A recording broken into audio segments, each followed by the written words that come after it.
पंजाब में हाल ही में भगवंत मान की सरकार ने एक बड़ा फैसला लिया था। फैसला ये कि 424 वीआईपीज की सिक्योरिटी विड्रॉ कर ली गई थी। उन वीआईपीज में से एक सिद्धू मूसेवाला भी थे, जो कि एक युवा सिंगर थे और पंजाब में काफी प्रसिद्ध सिंगर होने के साथ साथ कांग्रेस के मैंडेट पर उन्होंने इलेक्शंस भी लड़ी थी। सिक्योरिटी विड्रॉ होने के अगले ही दिन सिद्धू मूसेवाला की हत्या हो जाती है और उसके साथ ही में एक याचिका भी पंजाब एंड हरियाणा हाईकोर्ट में दायर थी इसी सिक्योरिटी को लेकर, जिस याचिका की हियरिंग के दौरान कोर्ट ने सरकार से यह सवाल भी पूछा था कि आखिर आपने ये सिक्योरिटी विड्रॉ क्यों की है। इसको लेकर जो है वो पिछली सुनवाई में सरकार से जवाब मांगा गया था। आज पंजाब हरियाणा हाईकोर्ट में दोबारा से इस मामले की हियरिंग थी, जिस हियरिंग के दौरान पंजाब सरकार ने कोर्ट में ये कहा है कि इन 424 लोगों की सुरक्षा को वापस दिया जाएगा। 7 जून से जो है वापस ली गई सुरक्षा को बहाल कर दिया जाएगा दोबारा से। लेकिन सवाल यहाँ पर यह बनता है कि इंटेलिजेंस एजेंसीज के इनपुट के ऊपर और सिक्योरिटी सिनेरियो को ओवरऑल ओवरलुक करने के बाद जो है वो फैसला लिया जाता है कि किन लोगों को सिक्योरिटी प्रोवाइड की जाएगी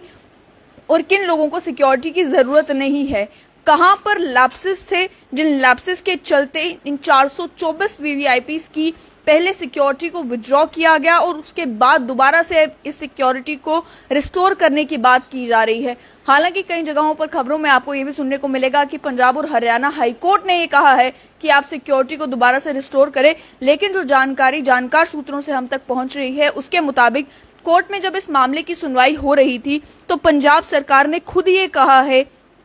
कि जिन लोगों की सिक्योरिटी को, जिन 424 लोगों की सिक्योरिटी को विड्रॉ किया गया था, उनकी सिक्योरिटी को दोबारा से रिस्टोर करने के बारे में सरकार सोच रही है और 7 जून से वापस से सिक्योरिटी को बहाल करने का प्रयास जो है वो शुरू हो जाएगा। इसके साथ साथ में अगर बात की जाए तो जिस समय इन 424 लोगों की सिक्योरिटी को विड्रॉ किया गया था उस समय भी अलग अलग पॉलिटिकल पार्टीज ने भी और सोशल एक्टिविस्ट ने भी इस कदम के ऊपर सवाल खड़े किए थे और ये कहा था कि किसी भी व्यक्ति को जब सिक्योरिटी दी जाती है तो उसके कुछ ग्राउंड्स होते हैं, कुछ पैरामीटर्स होते हैं। सरकार को एकदम से ये बड़ा फैसला नहीं लेना चाहिए क्योंकि हो सकता है इससे किसी की भी जान जो है वो खतरे में पड़ सकती है। हुआ यही कि सिक्योरिटी विड्रॉ होने के एक ही दिन के बाद पंजाब के प्रसिद्ध गायक सिद्धू मूसेवाला को जो है उसकी हत्या कर दी जाती है और हत्या भी दिन दहाड़े उनकी गाड़ी के ऊपर जो है वो गोलियां चलाकर की जाती है। बाद में ये मालूम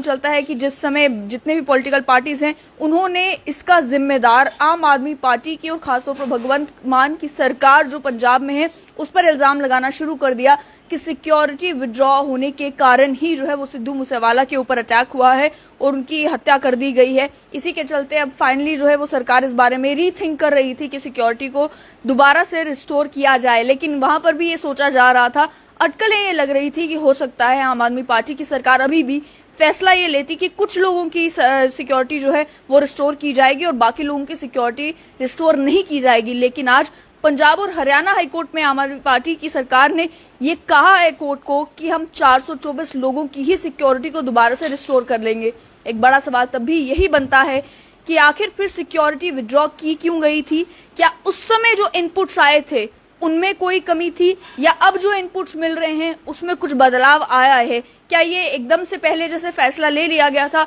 कि सिक्योरिटी विड्रॉ कर ली जाएगी, उसी तरीके से दोबारा फैसला लिया जा रहा है रिस्टोर करने का, या फिर कोई ग्राउंड्स, कोई पैरामीटर्स हैं, कोई फैक्टर्स हैं जिन्हें ध्यान में रखा जा रहा है, जिन्हें ध्यान में रखने के बाद ये फैसला लिया जा रहा है? क्या सेंटिमेंट्स के बेसिस पर और मीडिया में जो बात उछल रही है उससे खुद को बचाने के लिए ही एकदम से फैसले लिए जा रहे हैं? ये एक बड़ा सवाल पंजाब में आम आदमी पार्टी की सरकार के ऊपर लगने लगा है।